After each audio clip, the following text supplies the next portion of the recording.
Je recherche dans la communication en fait. Donc là j'ai un défi quand même avant de me réinsérer complètement. Ils sont là à peu près 6 à 9 mois et on les accompagne dans toute leur réinsertion pour que quand ils puissent repartir de l'association, ils aient un logement, ils aient un travail, ils aient des ressources, que la situation administrative et financière et sociale elle soit à peu près stabilisée pour limiter la récidive.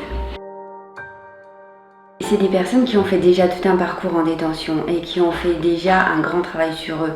Donc clairement, les juges d'application des peines ne nous envoient pas des gens qui sont encore considérés comme extrêmement dangereux. Et c'est des gens qui ont déjà vraiment travaillé au niveau du soin, au niveau de la réinsertion en détention, avec les possibilités qu'ils ont quand ils sont en détention. Ça m'a beaucoup plu, le projet m'intéressait.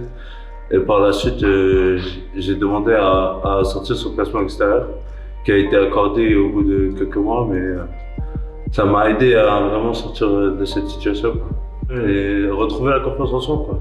Alors que c'était quelque chose que j'avais perdu en moins de 6 ans, c'était quelque chose, c'est comme si j'avais perdu 10 ans de ma vie.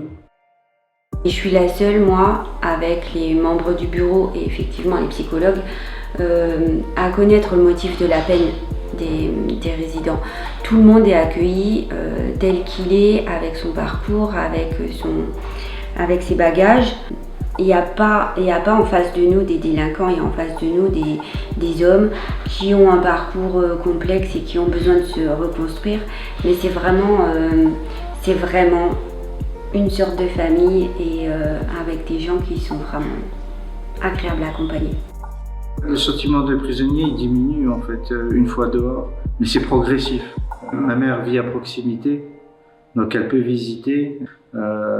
C'était beaucoup de remerciements parce que c'est un passage de relais en fait, un soulagement aussi pour elle. On essaye d'avoir un agrément qui augmente de 5 places pour pouvoir avoir des studios ou des appartements mais en dehors de nos murs, pour qu'on puisse aider à s'insérer au mieux nos résidents dans le quartier où ils vont vivre.